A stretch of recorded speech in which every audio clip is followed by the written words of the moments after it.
ప్రియమణి గారు లీడ్‌గా నటించిన 'good wife' అనే సీరీస్ జియో హాట్‌స్టార్‌లో స్ట్రీమింగ్ అయితే వచ్చేసింది. తెలుగులో ఉంది. వచ్చేసి 'ద గుడ్ వైఫ్' అనే హాలీవుడ్ మూవీకి ఇది రీమేక్ అనమాట. ఇందులో అడల్ట్ కంటెంట్ లైట్‌గా ఉంటుంది. ఫ్యామిలీతో చూస్తా అంటే 2, 3 సీన్‌లయితే ఇబ్బంది పెడతాయి. మిగిలినదంతా ఓకే. ఫైన్ అనమాట. అండ్ ఇందులో 6 ఎపిసోడ్స్ అయితే ఉంటాయి. First 2 episodes 40 minutes run time ఉంటది. మిగిలిన 4 ఎపిసోడ్స్ 32 మినిట్స్ రన్ టైమ్ ఉంటదనమాట. స్టోరీ చెప్పబోయే ముందు నా ఛానల్ గనక ఎవరైనా ఫస్ట్ టైం చూస్తున్నట్టయితే లైక్ చేసి, షేర్ చేసి, సబ్స్క్రైబ్ చేసుకోండి. అస్సలు డిసప్పాయింట్ చేయను. అడ్వకేట్ అయిన హస్బెండ్ ఒక అమ్మాయితో ఏకాంతంగా గడిపే వీడియో ఒకటి ఇంటర్నెట్‌లో వైరల్‌గా మారుతుందనమాట. ఎవరో కావాలని లీక్ చేస్తారు. అయితే వాళ్ళు ఒక పార్టీ సెలబ్రేషన్ చేసుకుంటున్నప్పుడు ఆ వీడియో అందరి మొబైల్స్‌కి వచ్చేస్తది. తర్వాత ఏం జరిగింది? ఆ వీడియో లీక్ అయినందువల్ల వాళ్ళ హస్బెండ్ జైలుకెళ్తాడనమాట.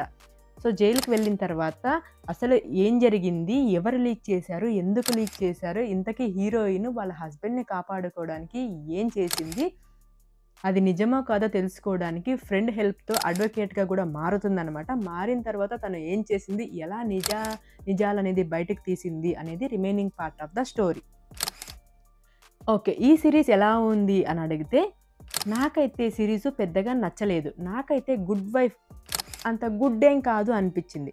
ఎందుకు అంటే కోర్ట్ డ్రామా అంటే ఇంట్రెస్టింగ్ టాపిక్ అందరికీ. రీసెంట్‌గా మనం కోర్ట్ సినిమాలో చూసుకుంటే అక్కడ ఎన్ని క్వెషన్స్, ట్విస్ట్‌లు ఉంటాయి. ఇందులో అలా ఏం ఉండదనమాట. లాయర్ అడిగే క్వెషన్స్, డిఫెన్స్ లాయర్స్, కొంతమంది సాక్షులు, సాక్ష్యాలు ఇలా వాదోపవాదాలు ఇలా గొప్పగా ఊహించామనుకోండి ఇది కష్టమే అవుతదనమాట మీకు చూడ్డానికి. ఈ కోర్ట్ బ్యాక్‌డ్రాప్‌లో వచ్చే ఈ సీన్స్ అంతగా వర్కౌట్ అవ్వలేదు ఈ సీరీస్‌లో. సస్పెన్స్ ఉండదు, థ్రిల్లర్ ఉండదు, ట్విస్ట్ ఉండదు, ఏమి ఉండదనమాట. స్క్రీన్ ప్లే చాలా డల్‌గా ఉంటది. సీరీస్ ముందుకు వెళ్తున్న కొద్దీ కేసుని పక్కన పెట్టేసి ఇంకొక రకరకాల ఇన్సిడెంట్స్‌ని తీసుకొస్తారు. ఇక ఏవి వర్కౌట్ అవ్వవనమాట.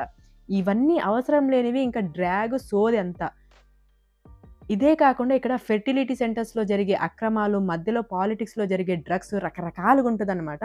అసలు ప్రియమణి ఎవరి కోసం లాయర్‌గా మారారు అని క్లారిటీ లేదిందులో. సీజన్ కంప్లీట్ చేయకుండా ముందునే మళ్ళీ ఇంకొక ట్విస్ట్ ఏంటి తెలుసా? ఇంకొక సీజన్ ఒస్తది అని చెప్పి. ఇదే భరించడానికి బోర్‌గా అనిపిస్తే మళ్ళీ సీజన్ 2 కూడానా? క్లైమాక్స్ అయితే చాలా సింపుల్‌గా ఎటువంటి థ్రిల్స్ లేకుండా క్లోజ్ అవుతుంది. రన్ టైమ్ కూడా తక్కువే. బట్ అయితే చాలా బోరింగ్ అనమాట.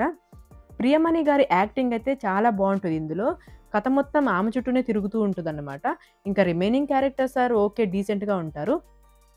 టెక్నికల్‌గా cinema is a decent and BGM బావుంటది. సినిమాటోగ్రఫీ కూడా ఫైనల్‌గా 'good wife' series not that much good అండి. కోర్ట్ రూమ్‌లో వచ్చే మజా అస్సలుండదు ఈ సీరీస్‌లో. ఇక మీ ఇష్టము. ఇదన్నమాట నా రివ్యూ. నా రివ్యూ గనుక మీకు నచ్చినట్టయితే లైక్ చేసి, షేర్ చేసి, సబ్స్క్రైబ్ చేసుకోండి. మీరు గనుక ఈ సీరీస్ చూస్తున్నట్టయితే మీకెలా అనిపించిందో కామెంట్ అయితే చేయడం మర్చిపోకండి. ఇంకొక రివ్యూతో మళ్ళీ కలుసుకుందాం. Thank you. జై హింద్. బాయ్.